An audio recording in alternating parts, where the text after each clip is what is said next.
നിങ്ങളുടെ ആ ഭാരം ഞാൻ ഏറ്റെടുക്കാമെന്ന് പറഞ്ഞപ്പോൾ അവർക്ക് സന്തോഷമായി. അവർ പരസ്പരം പറയാൻ തുടങ്ങി, ഇതൊരു പുതിയ വാർത്തയാണല്ലോ. നമ്മുടെ പാപം വേറൊരാൾ ഏറ്റെടുക്കുന്നോ? നമ്മുടെ ശിക്ഷ വേറൊരാൾ ഏറ്റെടുക്കുന്നോ? അതവർ ചർച്ചയായി. അപ്പോഴാണ് അവർക്ക് പഴയ നിയമത്തിൻ്റെ തന്നെ അർത്ഥം മനസ്സിലാകാൻ ആരംഭിച്ചത്. അപ്പോഴാണ് അവർ മനസ്സിലാക്കുന്നത്, മിശിഹ വരുമെന്ന് പറഞ്ഞിട്ടുണ്ടല്ലോ. ആ മിശിഹ വരുന്നത് നമ്മുടെ പാപങ്ങൾക്ക് പരിഹാരം ചെയ്ത് നമ്മളെ രക്ഷിക്കാനാണെന്ന് പറഞ്ഞിട്ടുണ്ടല്ലോ. ഇന്നിന്ന വചനങ്ങളിൽ ഏശയ്യായിലെല്ലാം പറയുന്നത്, നമ്മുടെ അകൃത്യങ്ങളാണ് അവൻ ചുമന്നത്, നമ്മുടെ അകൃത്യങ്ങൾക്ക് വേണ്ടി അവൻ പീഡനമേറ്റു, അവൻ വേദനിക്കണമെന്നത് അവിടുത്തെ ഹിതമായിരുന്നു. അത് ശരിയാണല്ലോ. അവന്റെ ക്ഷതങ്ങളാൽ നാം സൗഖ്യപ്പെട്ടു. അത് ശരിയാണല്ലോ. ഓഹോ, അപ്പോൾ ഇതാണല്ലേ സദ്വാർത്ത. അതാണ് സുവിശേഷം. സുവിശേഷം എന്ന് പറയുന്നത് ബൈബിള് മുഴുവനുമല്ല. സുവിശേഷം എന്ന് പറയുന്നത് യേശു നൽകിയ ആ സന്ദേശമാണ് സുവിശേഷം. അതാണ് പുതിയ നിയമം. ആ സുവിശേഷമാണ് നമ്മൾ മനസ്സിലാക്കേണ്ടത്. ആ പഴയ വാർത്ത. പക്ഷെ എന്തിനാണ് പിന്നെ ഈ പഴയ നിയമം? പഴയ നിയമത്തിലൂടെ പുതിയ നിയമത്തിലേക്കുള്ള ഒരു പ്രിപ്പറേഷൻ മാത്രമായിരുന്നു പഴയ നിയമം. പഴയ നിയമത്തിലൂടെ പാപം എന്തെന്ന് നമ്മൾ മനസ്സിലാക്കുന്നു. പുതിയ നിയമത്തിലൂടെ പാപത്തിന് പരിഹാരം എന്തെന്ന് നമ്മൾ മനസ്സിലാക്കുന്നു. അപ്പോൾ നമ്മളിപ്പോൾ പാപം മനസ്സിലാക്കുന്നു. കൽപ്പനകൾ വന്നപ്പോൾ ആ കൽപ്പനകൾ നമുക്ക് പാലിക്കാൻ പറ്റുന്നില്ല. അവിടെ കർത്താവ് ഈശോ മിശിഹ വന്നിട്ട് നമ്മളെ പാപവും പാപത്തിൻ്റെ ശിക്ഷയും പാപത്തിൻ്റെ ശാപവും ഏറ്റെടുത്തുകൊണ്ട് പുതിയൊരു സൃഷ്ടിയാക്കി പരിശുദ്ധാത്മാവിനെ നൽകി നമ്മുടെ ജീവിതത്തെ വിശുദ്ധീകരിച്ച് വിശുദ്ധരാക്കി മാറ്റുന്നു. വരുവിൻ, നമുക്ക് എഴുന്നേറ്റ് നിൽക്കാം. നമ്മൾ ഈ ബോധ്യത്തോടു കൂടി ഈ വിശുദ്ധാരാധനയിൽ പങ്കുചേരുമ്പോൾ നമ്മുടെ വിശ്വാസത്തെ നവീകരിക്കുകയാണ്. നമുക്കിതെല്ലാം ലഭിച്ചു കഴിഞ്ഞിരിക്കുന്നു. കർത്താവിന് ഇനി ഇതൊന്നും ചെയ്യാനില്ല. നമ്മൾ കർത്താവ് ചെയ്യാനുള്ളതെല്ലാം ചെയ്തിരിക്കുന്നു. പക്ഷേ നമ്മളിപ്പോഴും ഒരു അജ്ഞതയിലാണ്. ഇത്രയും ഈശോ ഇതാ വന്നിരിക്കുന്നു. എഴുന്നള്ളുന്നു, രാജാവ് എഴുന്നള്ളുന്നു എന്ന ഗാനം ആലപിക്കുകയും ഈശോയെ ആരാധിക്കുകയും ചെയ്യാം. നമുക്ക് മുട്ടുകുത്തി ഈശോയെ ആരാധിക്കാം. നമുക്കെല്ലാവർക്കും മുട്ടുകുത്തി ഈശോയെ ആരാധിക്കാം.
Oh കരങ്ങൾ ഉയർത്തി സ്വതന്ത്രമായി ഒന്ന് സ്തുതിച്ചുകൊണ്ട് കർത്താവിനെ, രാജാതിരാജനെ, കരുണാസാഗരമായ ഈ കർത്താവിനെ ഒന്ന് സ്തുതിച്ചുകൊണ്ട് കൊച്ചു ത്രേസ്യ പ്രാർത്ഥിച്ച പോലെ, കർത്താവെ, അങ്ങ് എല്ലാ പാപികളോടും കരുണ കാണിക്കുന്നവനാണ്. അങ്ങയുടെ ആ കരുണ തലമുറകളോളം, അങ്ങയുടെ ആ കരുണ ആകാശത്തോളം ഉയർന്നതാണെന്നാണ് സങ്കീർത്തനത്തിലെല്ലാം പറയുന്നതെല്ലാം കണ്ടുകൊണ്ട് നമുക്കൊന്ന് സ്തുതിക്കാം. യേശുവേ സ്തോത്രം, അങ്ങ് കരുണയാണ്. Hallelujah, hallelujah. എല്ലാവരും ഒന്ന് കർത്താവിനെ സ്തുതിക്കുക, അവിടുത്തെ മഹത്വത്തെ സ്തുതിക്കുക, അവിടുത്തെ കരുണയെ സ്തുതിക്കുക, അവിടുത്തെ ശക്തിയെ സ്തുതിക്കുക. അങ്ങ് നമ്മുടെ പാപങ്ങൾക്ക് പരിഹാരം ചെയ്ത് കഴിഞ്ഞു. അങ്ങ് മരിച്ചുയർത്തെഴുന്നേറ്റവനാണ്. അങ്ങയുടെ ഉയർപ്പിന്റെ ശക്തി ഞങ്ങളിലേക്ക് ഒഴുക്കണമേ. Praise the Lord. നമുക്ക് ഇരിക്കാം, നമുക്ക് എല്ലാവരും ഇരിക്കാം. അല്പസമയം ശാന്തമായിട്ട് നമുക്കിരിക്കാം.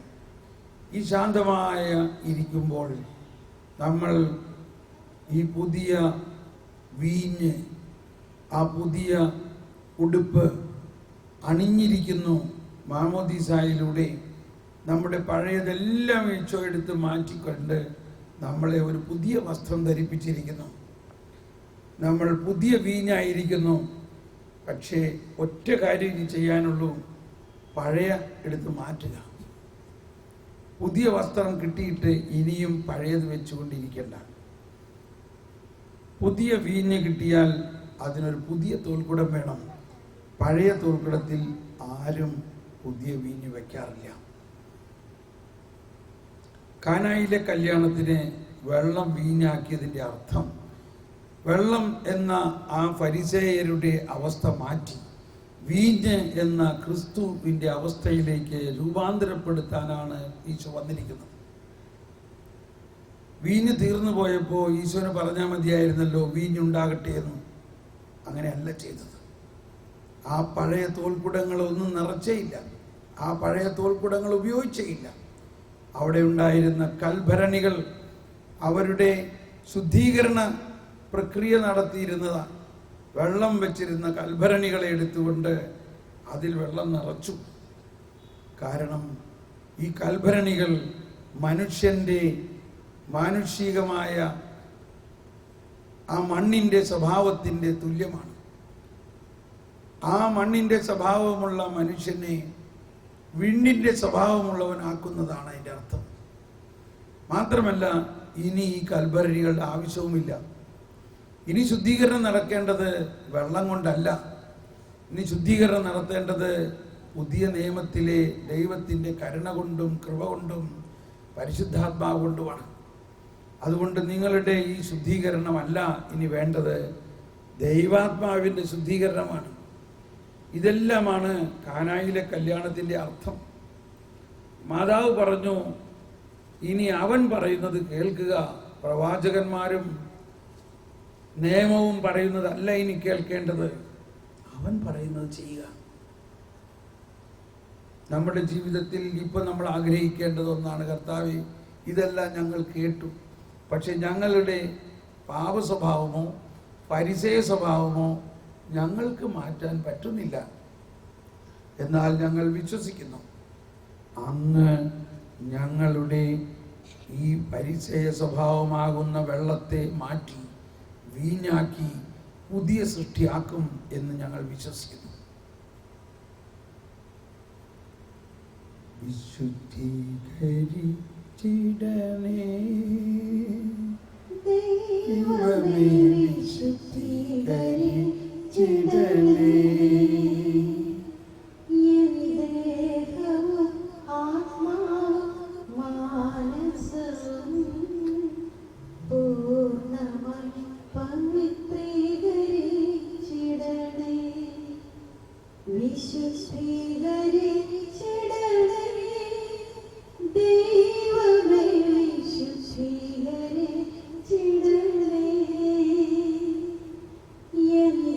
ദേഹവും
നമ്മുടെ ആസക്തികളും നമ്മളിലുള്ള എല്ലാ നിഷേധാത്മക സ്വഭാവങ്ങളെയും നമുക്ക് മാറ്റാൻ പറ്റില്ല.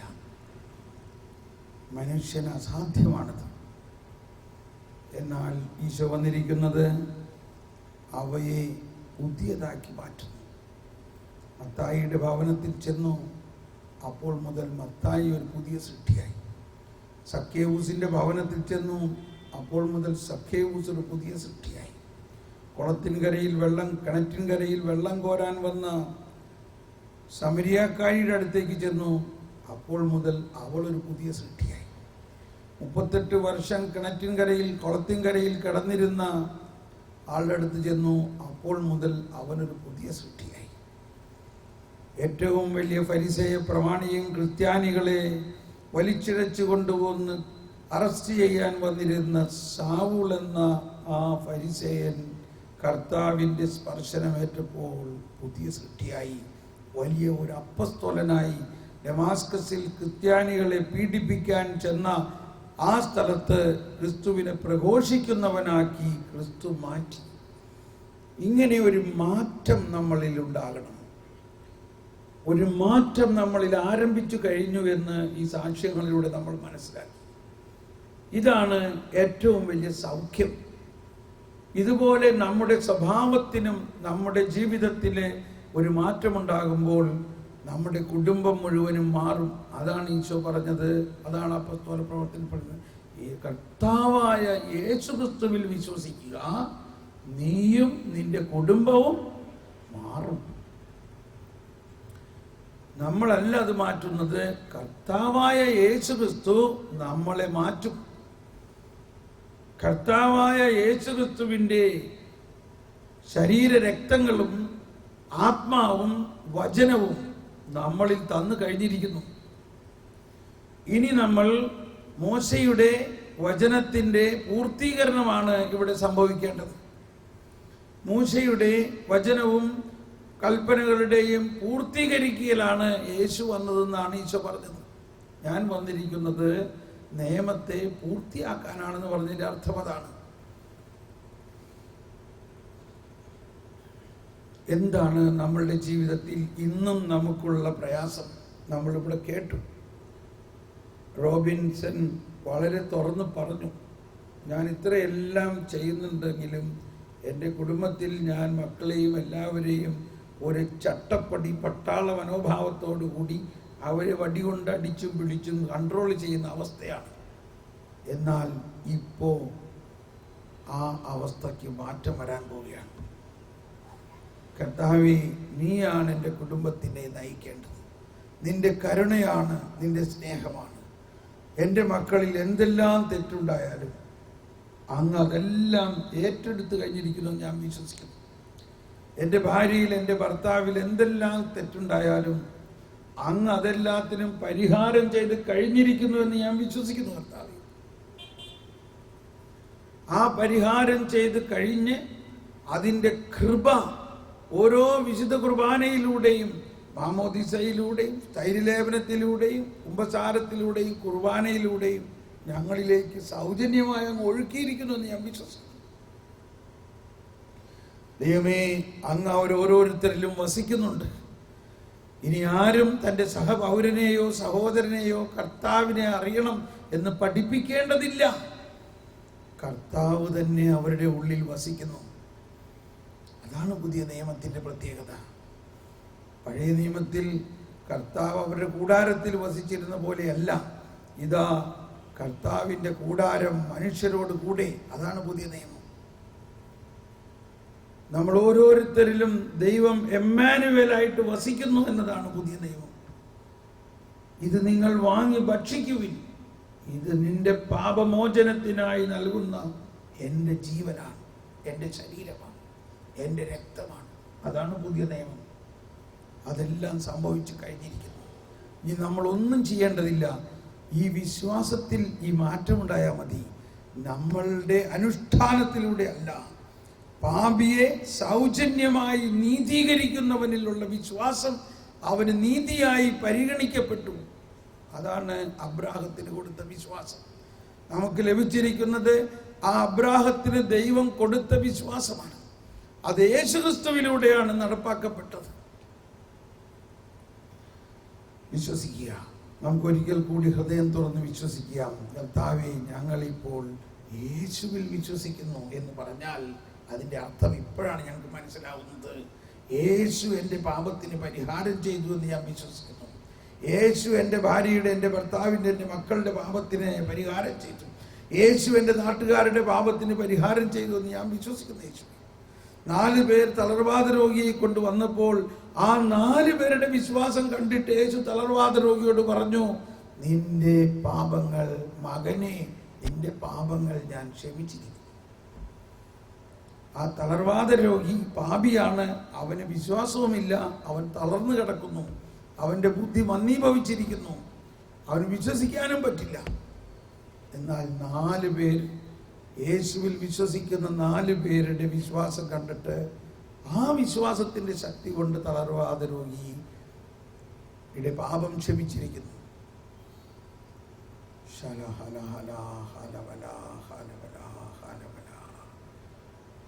നമ്മുടെ ജീവിതത്തിൽ, നമ്മുടെ കുടുംബത്തിൽ ആരാണ് ഇതുപോലെ വിശ്വാസത്തിൽ തളർന്നിട്ടുള്ളവർ? കർത്താവിൻ്റെ അറിയാത്തവർ, തിന്മയിൽ ജീവിക്കുന്നവർ, മദ്യപാനമാകാം, അല്ലെങ്കിൽ പലതരത്തിലുള്ള നികൃഷ്ട കാര്യങ്ങളാകാം, ഇതിനെല്ലാത്തിലും കുടുങ്ങിക്കിടക്കുന്നവരാകാം. ഇതെല്ലാത്തിനും കർത്താവ് നമ്മളെ സഹായിക്കും. പരിശുദ്ധാത്മാവായ സഹായകൻ നമുക്ക് തരും.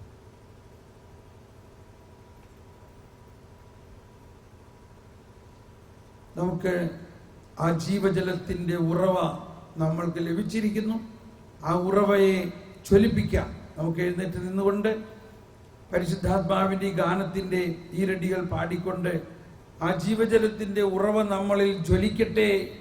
നമ്മളിൽ ഒഴുകുമ്പോൾ നമ്മളിൽ രൂപാന്തരപ്പെടണം, നമ്മൾ പുതിയ സൃഷ്ടിയാകണം. ഇപ്പോൾ പരിശുദ്ധാത്മാവ് അതിനുവേണ്ടി നമ്മളെ സഹായിക്കാൻ പോവുകയാണ്.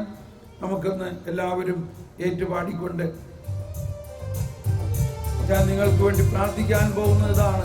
നമ്മളിലുള്ള പരിസയ മനോഭാവം ഇപ്പോൾ വിട്ടു പോണം.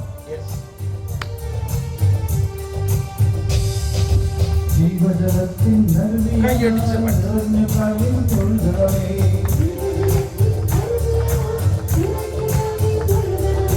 ജീവജലത്തിൻ അരുവിയായി നിറഞ്ഞ് കവിഞ്ഞൊഴുകണം. സ്നേഹാഗ്നിജ്വാലയായി എന്നെ കത്തിപ്പടരണമേ. സ്നേഹാഗ്നിജ്വാലയായി ജീവജലത്തിൻ അരുവിയായി. ഓ പരിശുദ്ധാത്മാവേ, ഇപ്പോൾ ഞങ്ങളെല്ലാവരെയും പുതിയ സൃഷ്ടിയാക്കണം.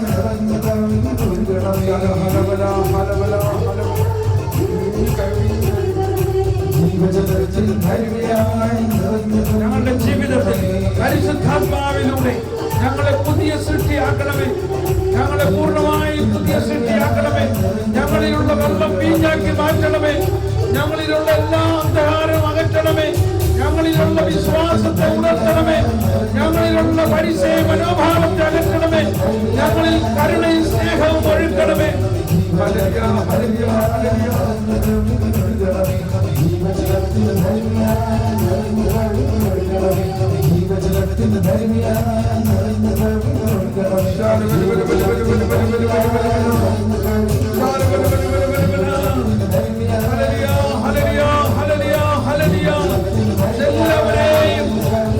എല്ലാവരെയും തൊടണമേ. എല്ലാവരെയും സ്പർശിക്കണമേ. എല്ലാവരെയും അനുഗ്രഹിക്കണമേ. ഓ ഹോളി സ്പിരിറ്റ്, ഈശോയെ, പരിശുദ്ധാത്മാവിന് ഞങ്ങൾക്ക് നൽകിയിരിക്കുന്ന പരിശുദ്ധാത്മാവ് ഞങ്ങൾ ഓരോരുത്തരെയും ഇപ്പോൾ പുതിയ സൃഷ്ടിയാക്കി മാറ്റണമേ. വെള്ളം വീഞ്ഞാക്കിയ പോലെ ഇപ്പോൾ ഞങ്ങളാകുന്ന ഈ വെള്ളത്തെ വീഞ്ഞാക്കി മാറ്റണമേ. കുഷ്ഠരോഗിയെ സൗഖ്യപ്പെടുത്തിയ പോലെ, തളർവാദ രോഗിയെ സൗഖ്യപ്പെടുത്തിയ പോലെ, ശൗലിനെ സൗഖ്യപ്പെടുത്തിയ പോലെ, ശൗലിനെ പൗലോസാക്കിയ പോലെ ഞങ്ങളിലുള്ള പരിസയ മനോഭാവത്തെ അകറ്റണമേ.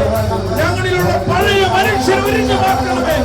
ഞങ്ങളിലുള്ള പഴയ മനുഷ്യനെ ഉരിഞ്ഞു മാറ്റണമേ. ഹല്ലേലൂയ.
നന്ദി യേശുവേ.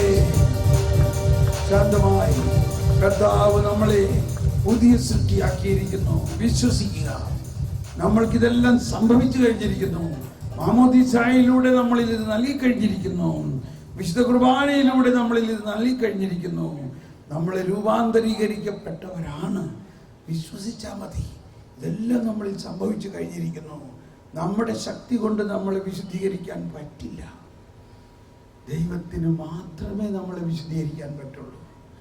ദൈവം അതിനു വേണ്ടിയാണ് ഇത്രയും വലിയ ഈ രക്ഷാകര പദ്ധതി നമുക്ക് നൽകിയിരിക്കുന്നത്.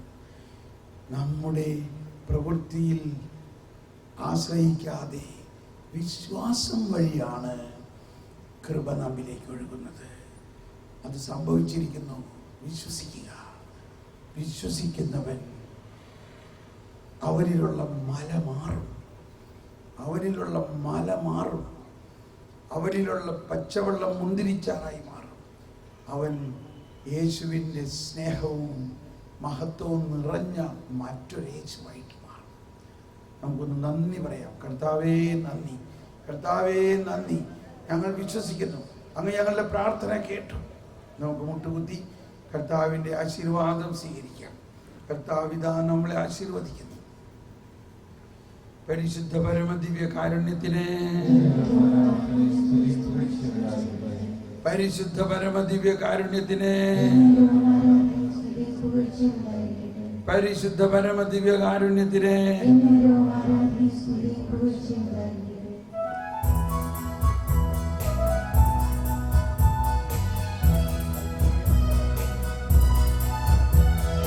ദൈവത്തെ വാഴ്ത്തിടുവിൻ, ദൈവനാമം വാഴ്ത്തിടുവിൻ. ദൈവവും മനുജനുമാം മിശിഹാനാഥനെ വാഴ്ത്തിടുവിൻ.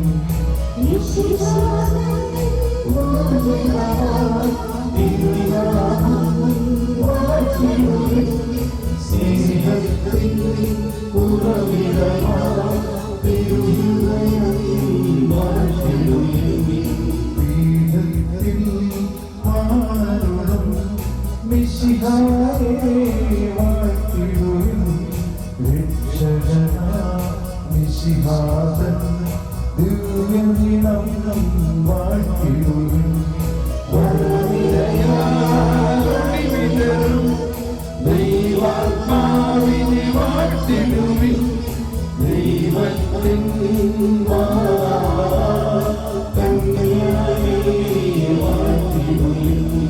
മറിയത്തിൻ ഉത്ഭവം വാഴ്ത്തിടുവിൻ. മാതാവിൻ തിരുനാമം വാഴ്ത്തിടുവിൻ.